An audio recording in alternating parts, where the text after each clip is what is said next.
السلام علیکم ناظرین گرامی، دہلی کے دروازے پر چند قدم آگے چلیں تو چوک وزیر خان آ جاتا ہے، جہاں مسجد وزیر خان اہل مغلیہ کا شاندار تعمیراتی شاہکار آنے والوں کو اپنی طرف متوجہ کرتا ہے۔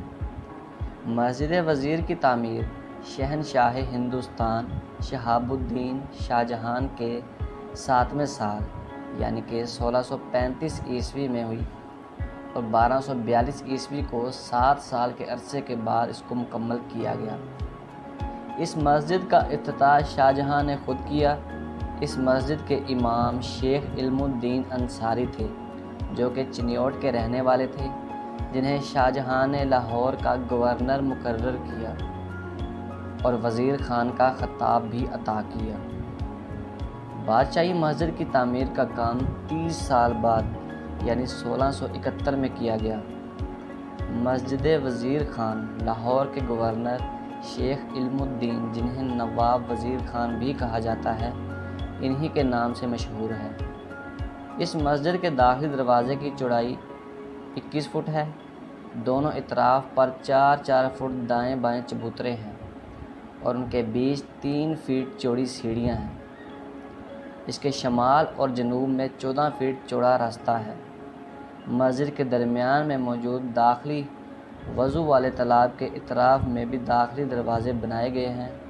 صحن کے 4 کونوں پر 4 مینار ہیں، جن کے اندر سیڑھیاں اوپر تک چلی جاتی ہیں۔ ناظرین گرامی، مسجد کے درمیان میں کھڑے ہوں تو ہمیں مسجد کے دالان کے علاوہ ایک خوبصورت منظر نظر آتا ہے۔ مسجد کے درمیان میں ایوان کی موجودگی لازمی ہے، مگر انگریزوں کے دور میں مسجد وزیر خان میں کوئی ممبر نہیں تھا۔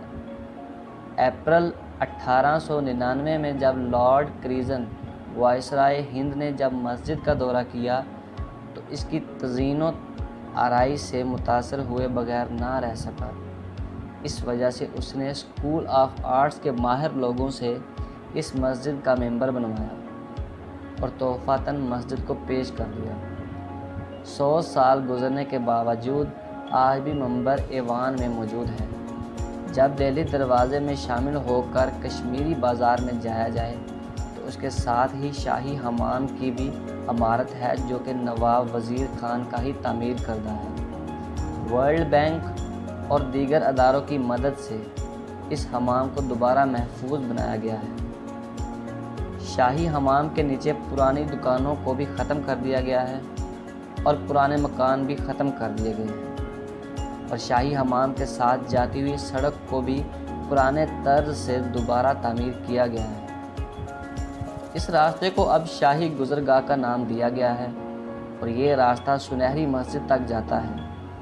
شہر لاہور کے تمام تاریخی مقامات سے زیادہ اس مسجد کو محفوظ رکھا گیا ہے، کیونکہ اس مسجد کو شاہی مسجد قرار دینے کے بعد اس کا باقاعدہ خیال رکھا گیا ہے۔ اندرون لاہور آج بھی اگر کوئی سیاح آ جائے تو اس مسجد کو بغیر دیکھے رہ نہیں سکتا۔ آپ کا اس قدیم مسجد کے بارے میں کیا خیال ہے؟ کمنٹ باکس میں ضرور بتائیے گا۔ Thank you. اللہ حافظ۔